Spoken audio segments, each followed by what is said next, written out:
This episode is brought to you by Indie Film Hustle Academy, where filmmakers and screenwriters go to learn from top Hollywood industry professionals. Learn more at ifhacademy.com.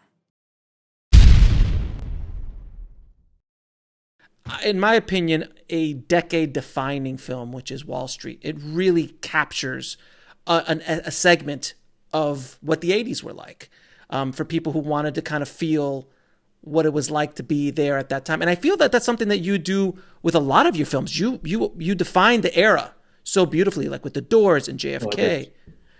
I just set out to tell the story in the best style I could.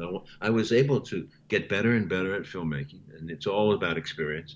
You know, I'm no genius. And I sat with my crew, with Bob and Bruno and Alex. We set a style for each film that worked for that film. In other words, JFK was done in a very specific style for that story, as was Natural Born Killers. And so was, and Wall Street was done this way. Born on the 4th of July was very, very hard and almost cinemascope vision of reality, linear story. We made it linear. The book was not. Mm-hmm. So each film, I was never thinking about this is defining something. I think a lot of my work since then has also defined for me new things, but if people don't see it yet, they will one day. I've gotten more and more into documentaries. I've done 9 or 10 now, 8 or 9, including the Untold History of the United States is, I think, one of my strongest efforts. It was done in 2012, and it was 12 hours long. It was the history of untold history of this country from 1898 to 2012 with Mr. Obama. Please see it. If you haven't seen it, you have to see it. I highly recommend it. I highly recommend it. You have seen it? Yeah, I saw it when it came out back in the day, and I see it again. Yeah, I know. I saw it's. You got to pay attention. No, it's absolutely. Now, when you were making Wall Street, did you worked at the Paris Mercantile Exchange when you were a teenager? Is that correct? How'd you know that? Well, I do a little bit of research. And is that one of the things that kind of drew you to that story? What made you make Wall Street? Because there's so much passion behind there. Yeah, I worked on the cocoa and sugar exchange in Paris one summer. Yeah. And my father was on Wall Street for most of his life, from 1930s on, 1932, 3, right. 4 in that area. No, at 4 he became he was a floor walker in the Depression, and then he became a stockbroker, an analyst.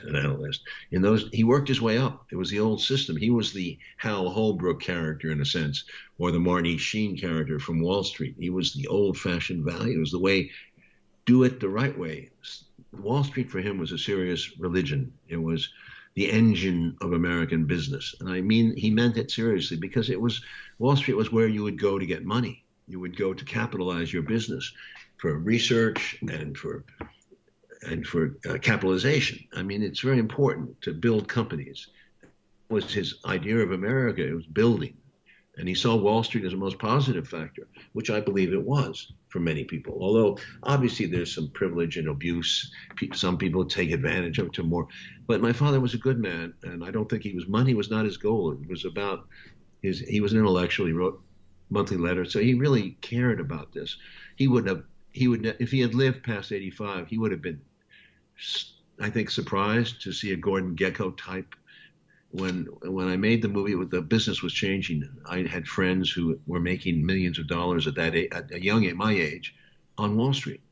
Well, actually, at that time I was actually 43. So I'm saying people were making money in their 30s, some in their late 20s. This was unheard of in my father's day. Oh, right. Now, and of course, it was revealed.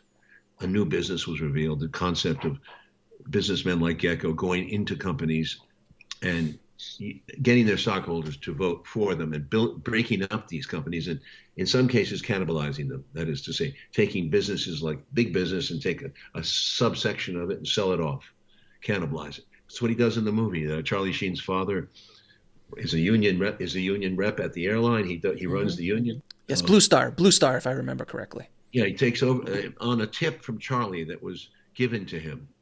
He takes advantage of the naivete of Charlie. Michael Douglas does, and he buys into the company. It's one of his many things he's doing. He buys into the company and eventually gets control of it, and then breaks it up, destroying so many jobs And I showed that, the pain of that, and I think that's important. And the father feels betrayed by the son. The father has a heart attack. The son understands the scope of his mistake was huge. So many people get hurt, and all his life, he in other words, he repents. He gets to this. You'll see what happens in the movie. He changes, and he goes after Gecko, reveals him to the SEC, and takes the fall. He himself takes the fall. He gets involved. He gets to go to jail, and presumably he's learned his lesson and comes out of jail, and he'll be a good man, a better man. That's a true story. It happened a lot. But the surprise of the movie, of course, was that, first of all, they didn't want to make that either, because who cares about business? There were not many business movies before that were serious. This was, and they distributed it very weirdly. It's a whole story there. I write about in the next book. But it actually hung around, and it made money over time. It became a big cult favorite. And more than that, it became as you say, it affected a lot of young people who went into Wall Street. Some of them I've met since then. Some of them made fortunes on Wall Street. They owe me a commission. A small commission. In a way, I was my father's continuation, because he was a broker, made money for people, not himself. But the shock was that Michael Douglas, who was the supporting character, the bad guy, so to speak, becomes the star of the movie in people's minds, and of course wins the Oscar. I know. The film doesn't get nominated for anything, not even for screenplay, and there are many witty lines in it. But no, it went to Michael, and Charlie went his own way in his own career, and I think he was a talented young actor. But you know where he went. He was into girls and money, but. He was the first part of the film. I don't think he was the second part. Fair enough.